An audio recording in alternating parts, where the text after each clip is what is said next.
오늘 말씀을 같이 한번 읽어보겠습니다. 오늘 말씀은요, 사무엘상 19장 8절부터 17절까지 말씀인데요, 합독해서 읽겠습니다. 시작. 전쟁이 다시 있으므로 다윗이 나가서 블레셋 사람들과 싸워 그들을 크게 죽이매 그들이 그 앞에서 도망한지라. 사울이 손에 단창을 가지고 여호와께서 부리시는 악령이 사울에게 잡혀있으므로 다윗이 손으로 수금을 탈 때에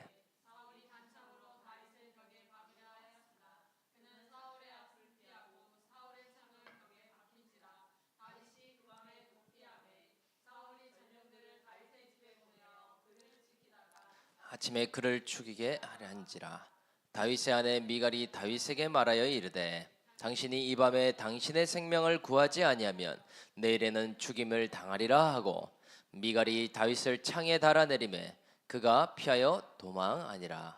미갈이 우상을 가져다가 침상에 누이고 염소털로 엮은 것을 그 머리에 씌우고 의복으로 그것을 덮었더니 사울이 전령을 보내어 다윗을 잡으려 하매 미갈이 이르되 그가 병들었느니라. 사울이 또 전령을 보내어 다윗을 보라 하며 이르되 그를 침상채 내게로 들고 오라. 내가 그를 죽이리라. 전령들이 들어가 본즉 침상에는 우상이 있고 염소털로 엮은 것이 그 머리 위에 있었더라. 미갈에게 이르되 너는 어찌하여 이처럼 나를 속여 내 대적을 노아 피하게 하였느냐. 그러게 대답하여 그가 내게 이르기를 나를 놓아 가게 하라. 어찌하여 나로 너를 죽이게 하겠느냐 하더이다 하니라. 아멘. 오늘 말씀 제목은 하나님의 사랑받는 자에게 말씀의 나요새 머무르게 하십니다 라는 제목으로 하나님 말씀을 나누도록 하겠습니다. 미국 콜로라도에는 독수리들이 많이 서식을 한다고 합니다. 이 콜로라도 독수리들은요, 특이한 점이 있대요. 아이언 우드라고 하는 이 가시가 돋친 나뭇가지를 가져다가 둥지를 만든다라고 이야기를 하더라고요. 아이러니하게도요, 이 아이언 우드는 가시가 많은 나무인데 어떻게 둥지로 사용할까? 그래서요, 부모 독수리가요, 이 나무를 가져다가 어떻게 하는지 봤더니요, 자신의 깃털을 모아다가요 겹겹이 가시가 찌르지 않도록 만들어낸다라고 합니다. 그러면은요, 폭신폭신하고 가시가 튀어나오지 않는 그런 상태가 된다라고 해요. 그 상태가 되면은 알을 낳고 새끼를 낳는다라고 이야기를 하더라고요. 그러다가 새끼가 조금 자라고 성장하면은요, 이 둥지에 있던 털들을 다 없애버린다라고 이야기를 합니다. 여러분, 그러면 어떻게 되겠습니까? 여기서 질문이 생기죠. 숨어있던 가시들이 다 튀어나와서 찔리고 피가 나지 않겠는가? 그런데요, 이 가시에 놀라운 성장의 비밀이 숨어 있다라는 것이죠. 부모는요, 일부러 이 가시가 달린 아이언우드를 가져왔더라. 어찌된 일인지 보니까요, 이 가시가 따가워서요, 새끼 독수리들이 둥지 가장 바깥쪽에 서 있게 된다고 합니다. 그때부터요, 골든 타이밍이 오게 된다고 해요. 이제 날갯짓을 배우고 비행을 배워야 되기 때문에 가시를 사용해서 바깥쪽으로 유인하기 위한 세팅이더라는 것이죠. 그리고는요, 바로 절벽 아래로 떨어지도록 밀어버린대요. 그때부터 새끼 독수리 입장에서는요, 난리가 난 일이 아니겠습니까? 어설픈 날갯짓을 하다가 내가 죽겠다 싶을 정도로 추락을 한다고 합니다. 그런데요, 땅에 닿기 직전에 바로 어미새가 등에 태우는 일을 수도 없이 반복을 한다고 해요. 이 과정을 언제까지 하느냐? 새끼 독수리가 비행을 할 때까지 이 과정을 한다고 하는 것이죠. 그런데요, 이 과정을 겪는 새끼는요, 어떤 생각을 하는지 아십니까? 부모가 날 고통스럽게 하려고 가시를 갑자기 뒀는가? 또 갑자기 나를 미워해줘서 낭떠러지에 밀어버리는가? 이런 생각을 할 수 있잖아요. 그런데요, 부모의 생각은 다릅니다. 무엇 때문에 이렇게까지 했는가? 독수리는요, 날지 못하면 죽은 목숨이 되기 때문이죠. 그 자체로 맹수들에게 뜯겨 먹거나 아니면 사냥을 못해서 굶어 죽거나 하지 않습니까? 부모가 이 새끼 독수리를 지극히 사랑하기에 이 과정을 통과시킬 수밖에 없더라. 여러분, 그런데요, 오늘 본문에 나오는 이 주인공의 인생과 너무나 비슷하지 않습니까? 다윗의 인생을 보니까요, 지금까지는 너무나 푹신푹신한 둥지와 같이 편안한 환경으로 인도함 받는 것 같았죠. 하나님의 사랑을 받고 있기에 모든 것이 편안한 과정으로 이끌어가고 계시더라. 그런데요, 어느 순간부터요, 믿음이 성장해야 할 때가 오니까 어떻게 만들고 계신가? 다윗의 인생에 가시도 허락하시고요, 이제 믿음의 비행을 하도록 등 떠미는 환경으로 이끄심을 볼 수 있더라. 그래서요, 어미새처럼 지극한 사랑으로 다윗을 어떻게 훈련해 가는가, 이 두 가지를 한번 살펴보기를 원합니다. 그래서 먼저 사랑의 훈련 첫째는요, 가시의 역할과 같이 사울의 쫓김을 당하게 하신다입니다. 우리가 9절과 10절 말씀을 같이 한번 읽어볼게요. 시작. 사울이 손에 단창을 가지고 그의 집에 앉았을 때에 여호와께서 부리시는 악령이 사울에게 접하였으므로 다윗이 손으로 수금을 탈 때에 사울이 단창으로 다윗을 벽에 박으려 하였으나 그는 사울의 앞을 피하고 사울의 창은 벽에 박힌지라 다윗이 그 밤에 도망하매. 아멘. 다윗은요, 골리앗과의 싸움 이후에 인생의 전성기를 맞이하게 되었죠. 들에서 아무도 모르던 그런 목동의 인생에서 군대 장관이라고 하는 직책까지 맡게 되었습니다. 흙수저에서 금수저로 인생의 역전을 경험하게 되었다라는 것이죠. 그러니까요, 정말 운이 좋게 잘 풀린 인생이 아니겠는가. 그야말로 하나님의 사랑을 받는 인생이라고 광고를 하는 것 같더라. 급기야 왕의 딸과도 결혼까지 하게 되고요, 그 무엇도 걱정할 수 없는 로얄 패밀리가 된 게 아니겠습니까? 그런데요, 이제 하나님의 때가 되니까요, 다윗의 인생이 꼬이는 것처럼 보이는 일이 있게 됩니다. 그것 또한 자신이 어떻게 할 수 있는 그런 부분이 아니었죠.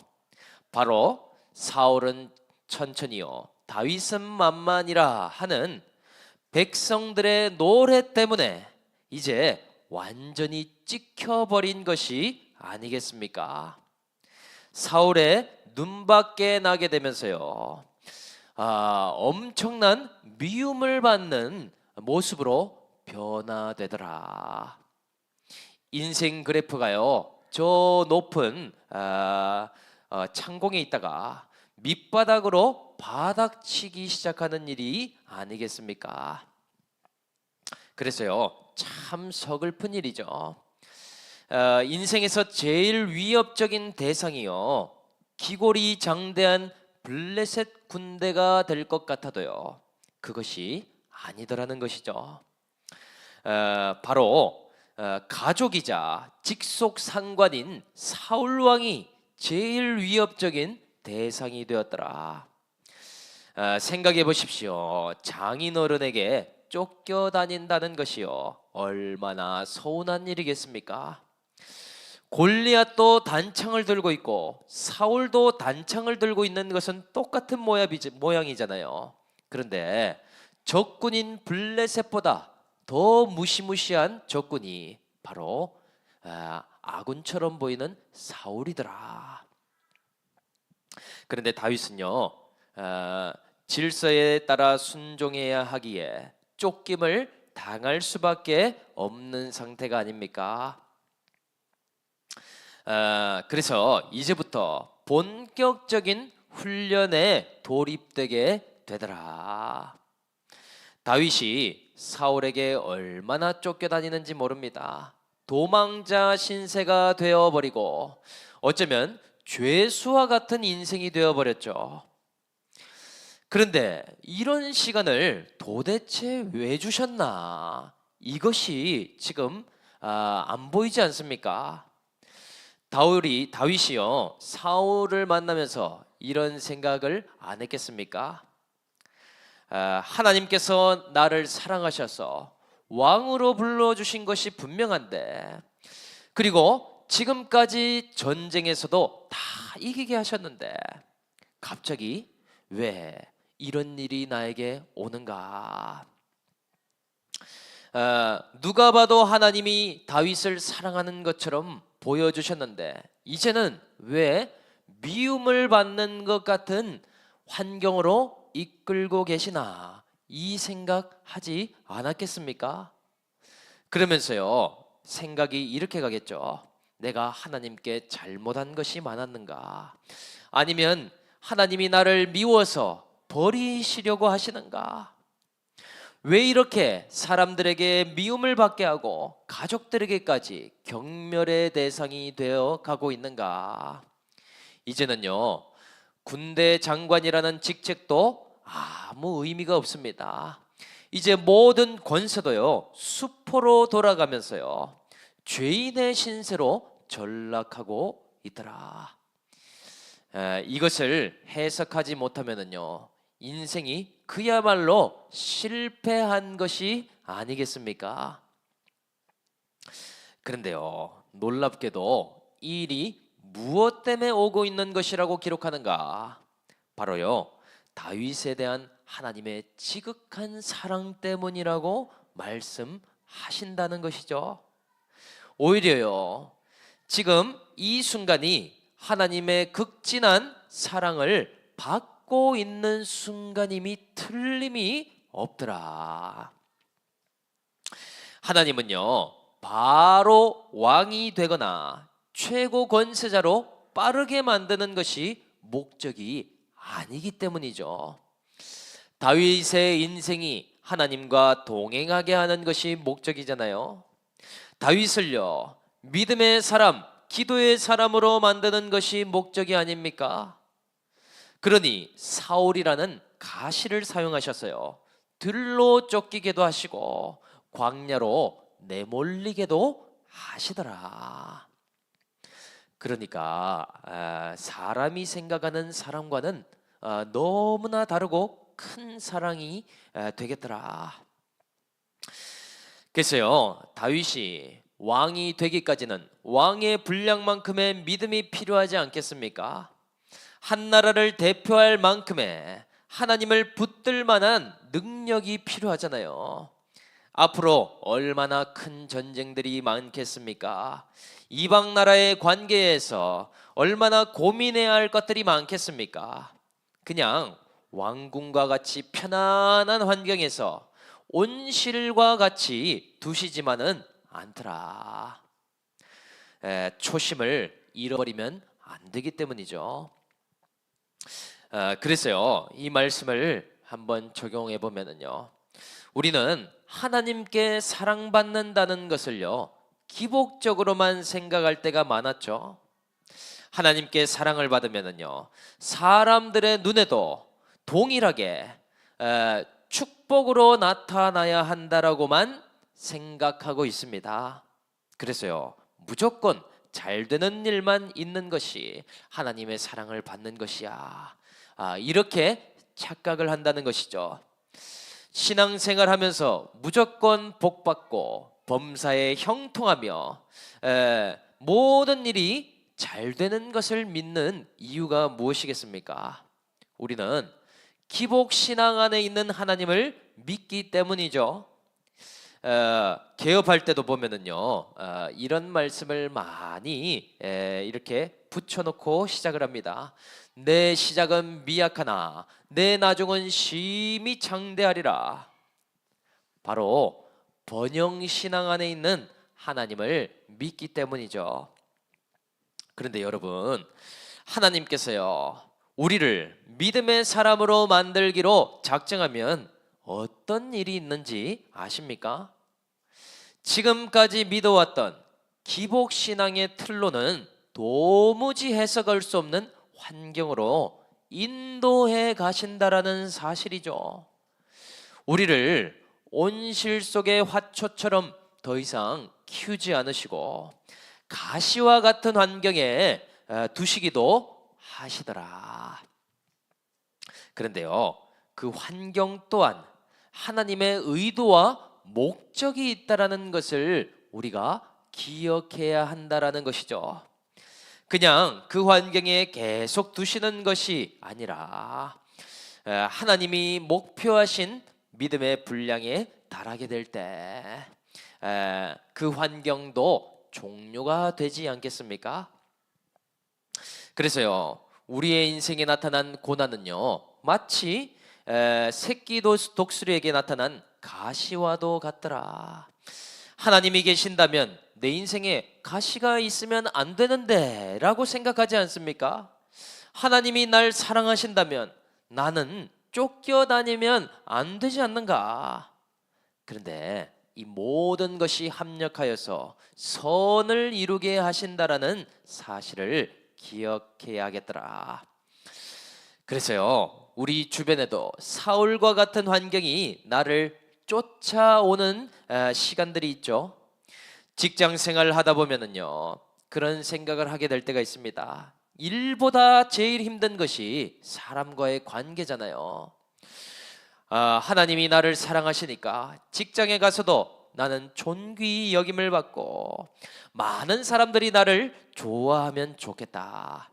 그런데요, 어떤 일이 생깁니까?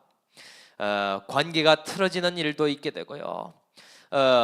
존귀 여김받기보다 미움을 받게 되는 시간들도 오잖아요. 그럴 때 내가 왜 이런 대우까지 받으며 일해야 될까? 내가 어쩌다가 사람들이 이렇게 좋아하지 않는 인생이 되었을까? 이런 생각에 함몰되기도 하잖아요.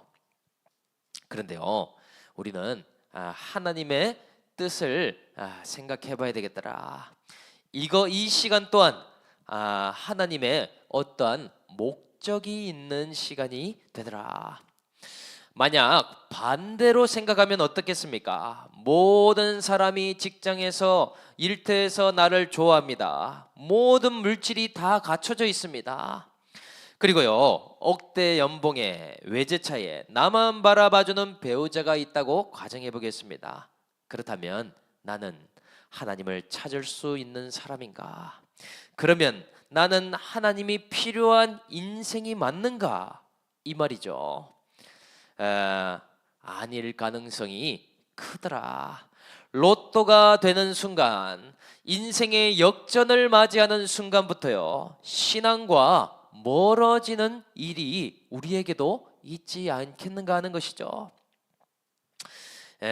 그래서요, 우리는 이렇게 발상을 바꿔서 한번 생각해 봐야 되겠더라. 그럼에도 우리는 여전히 권세와 물질만 구할 때가 많지 않습니까? 하나님, 저에게 물질 주시고요, 사람도 붙여주시고요, 권세도 주세요. 그래야 제가 하나님의 봉사를 하죠. 그런데 하나님은요, 반대로 생각하신다는 사실이죠. 우리를 사랑하시기 때문에, 우리의 차원보다 높은 수준의 사랑을 하시기 때문에요, 원한다고 다 주시지 않습니다. 다만 나에게 권세를 허락하기까지는요, 믿음을 먼저 단련하기를 원하세요.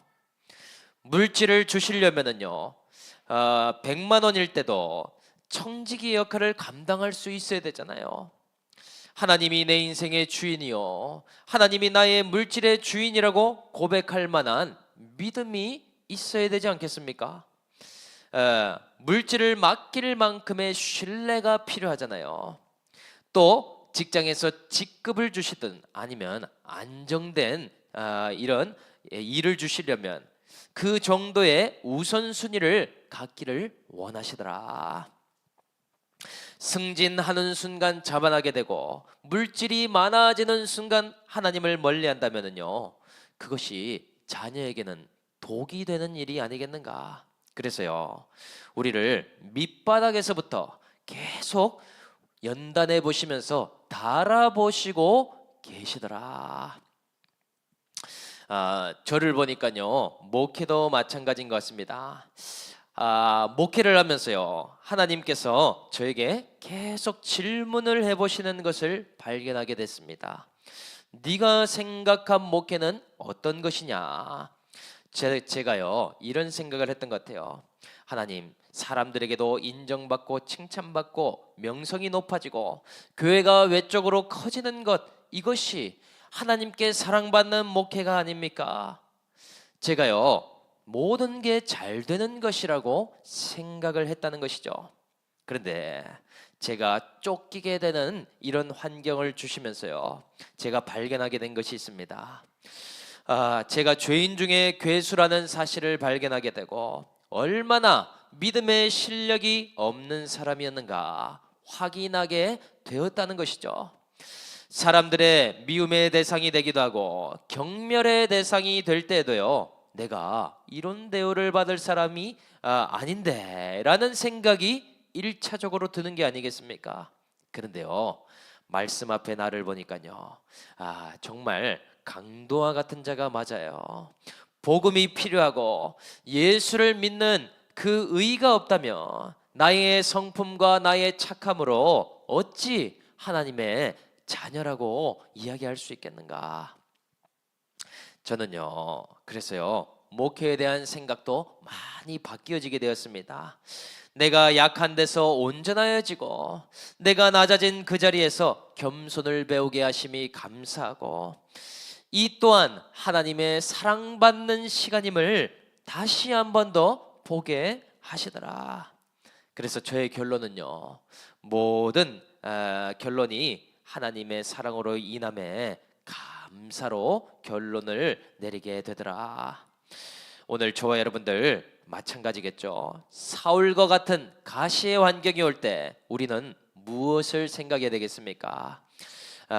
이것 때문에 내가 고통스럽고 힘들다, 1차적인 해석이 아니라요, 이것을 통해 하나님을 붙들 수 있는 믿음을 훈련받게 하시는구나.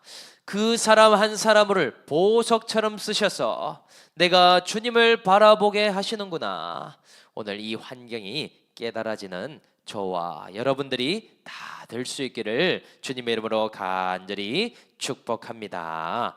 사랑의 훈련 두 번째는요, 말씀의 나요스로 보내므로 믿음의 비행을 시작하게 하신다.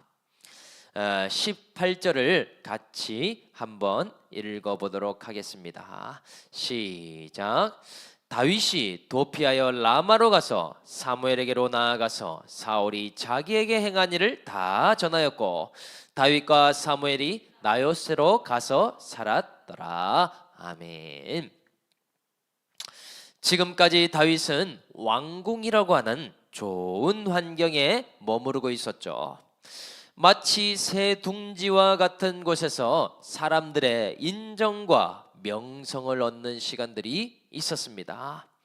그 누구라도 다윗이 지나가면 박수를 치고 환호를 했다라는 사실이죠.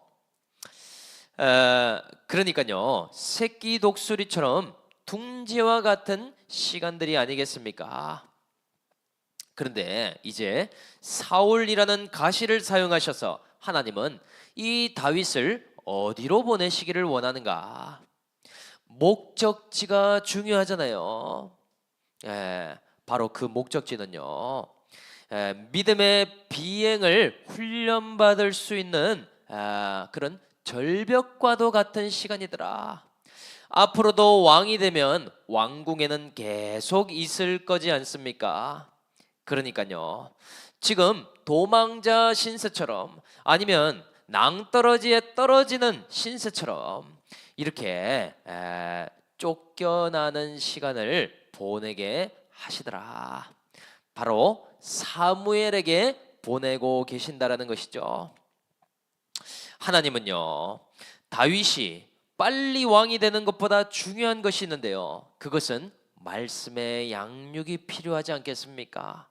권세를 빨리 얻는 것보다 그 권세를 버틸 만큼의 그릇이 되어야 하는 거잖아요. 안 그러면 사울과 똑같은 전철을 밟지 않겠습니까? 덜컥 왕은 되었지만 비교식과 열등감 때문에 엉뚱한 일을 행하다가 끝날 수도 있잖아요. 사울도 처음에는 겸손했고, 사울도 초심은 훌륭하지 않았습니까? 그런데요, 왕의 자리에 가면은요, 마음이 달라지고 환경이 교만하기 때문에 자만심이 자꾸 비집고 들어오게 되더라. 그래서 이번에는요, 다윗을 말씀의 사무엘에게 먼저 보내주시고 그 말씀을 들을 수 있는 시간을 주시고 계신다라는 사실이죠. 그래서 우리가 이스라엘의 역사만 봐도 너무나 명확하게 알 수 있지 않습니까? 왕의 성패가 결정되는 중요한 관계가 한 가지 있는데요, 그것이 뭐냐? 바로 왕과 선지자의 관계라고 말할 수 있다라는 것이죠. 이스라엘이 성하느냐 망하느냐의 기준이요, 왕이 선지자의 말씀을 듣고 가느냐 안 듣고 가느냐로도 결정이 날 수 있기 때문이더라. 왕 옆에 선지자가 딱 붙어 있으면요, 이것은요, 승리하는 길이 됩니다. 전쟁에서 모두 이기게 되고요, 군사력을 따로 증강하지 않아도 하나님이 니시의 하나님으로 나타나시더라. 그런데 만약 예레미야 때처럼요, 왕이 선지자를 증오하고 말씀을 듣기 싫으면 어떤 일이 있습니까? 성전이 무너지고 나라가 망하며 포로로 끌려가는 그러한 무너짐의 역사가 일어나더라는 것이죠. 결국요, 왕이 말씀과 멀어지면 이것 자체가 망한 것이나 다름이 없더라. 그래서요, 비록 다윗이 사울에게 쫓김을 당하는 것 같지만은요, 그 결론이 무엇이 되고 있습니까? 말씀의 집 나요새에 머무르는 결론이 되고 있더라. 그러니까요, 표면적으로만 해석해서는 안 되겠죠. 과정은 고난인 것 같으나 결론은 말씀을 붙드는 일이 되고 있는 것 아닙니까? 육신적으로는 이해가 안 되는 사건 같았지만은요, 그 가운데서 하나님의 선이 이루어지고 있더라. 그래서 다윗이 왕으로서 롱런할 수 있는 비결이 어디에 있었는가? 바로 사울의 수고 플러스 말씀의 집 나요새 머무르는 이러한 시간이 있었기 때문에 가능하더라는 것이죠. 얼마나 감사한 일입니까? 마이너스의 사건 하나와 플러스의 시간 하나로요, 하나님은요, 다윗을 길게 이렇게 롱런할 수 있도록 만들어 주시더라. 그래서 이 말씀도 적용해 보면은요, 우리는 인생의 목적을 거룩이라고 말을 하지 않습니까? 그래서 거룩을 쫓아가야지 이렇게 말한다는 것이죠. 그런데 그것이 무엇인지가 잘 안 보이고 내가 잘 가고 있는지도 안 보이는 그런 신앙을 갖고 있지 않습니까? 왜냐하면은요, 우리 속에 뼛속 깊은 가치관이 이 세상 가치관이 있는데요. 그것이 뭐냐? 바로 현재를 결론, 끝이라고 보는 가치관이 있습니다. 바로 영적 근시에 빠져 있는 것이죠. 지금 현재가 어떤 과정에 있는지를 잘 못 봅니다. 이 시간이 무엇을 위해 쓰임받고 있는지를 잘 모르더라는 것이죠. 그러니까요, 우리는 단순히 결론을 내고 빨리 이 확답을 내는 것을 좋아합니다. 내 삶에 지금 고난이 왔네 하면은요, 내 인생이 끝났구나, 낙심에 빠지게 됩니다. 또 우리 가정이요, 물질이 힘들어지거나 자녀가 어려움에 처하면은요, 이제 못 살겠다, 금방 결론 내리기를 참 좋아하더라는 것이죠. 또 교회나 공동체를 봐도요, 사람이 줄었네, 이젠 소망이 없네, 현재 이꼬르 결과, 그리고 지금 고난 이꼬르 끝이라고 생각하는 경우들이 있지 않습니까? 이것이 바로 영적 근시에 빠져 있는 특징이더라. 낙심할 수밖에 없지 않겠습니까? 하나님이 어떠한 의도를 갖고 계신지 모르기 때문에요, 빨리 결론 내고 마무리를 지어야 내 마음이 편안하기 때문인 것이죠. 그런데요, 이러한 세상 가치관으로는요, 어떤 고난도 어려움도 통과하기가 힘들겠더라. 그런데 여러분, 말씀을 보고요, 영적인 안경을 쓰면 어떻게 되는지 아십니까? 모든 시간이요, 하나의 골을 향해서 가는 과정임을 보게 됩니다. 마치 다윗이 이제 사울에게 죽임을 당할 것 같은 환경으로 끝난 것 같아 보이지만, 하나님은 선을 이루듯이 우리의 인생도 마찬가지라는 것이죠.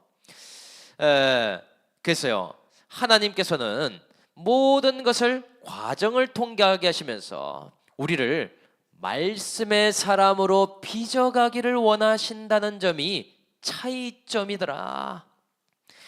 그때는 내 옆에 사람이 없을 수도 있습니다. 고독한 시간이 찾아올 수도 있습니다.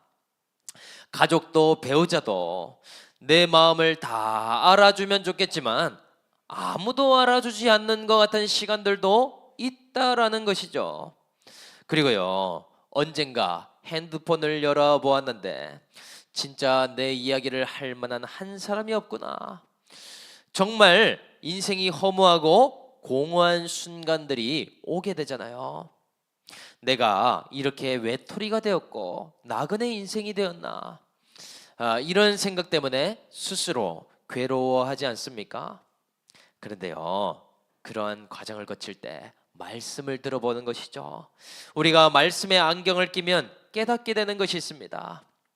아무도 알아주지 않아도 지금 내가 말씀과 함께 갈 수 있도록 하나님이 든든하게 붙들어 주시고 계시구나. 성령께서 영적 내비게이션을 찍어 주셔서 내가 하나님 말씀에 귀 기울일 수 있는 자로 바꿔가고 계시구나. 나의 체질을 가장 잘 아시기에 이렇게 청종의 인생으로 거듭나게 하시는 과정임을 보게 하신다라는 것이죠. 왜 그렇습니까? 내 인생의 성공은요, 하나님 말씀 안에 거하는 것 그 자체이기 때문이죠. 내 주변에 사람 많고 물질 많은 것이 아니라 내가 하나님과 말씀을 떠나지 않는 것이 가장 큰 성공이기 때문에 그렇더라.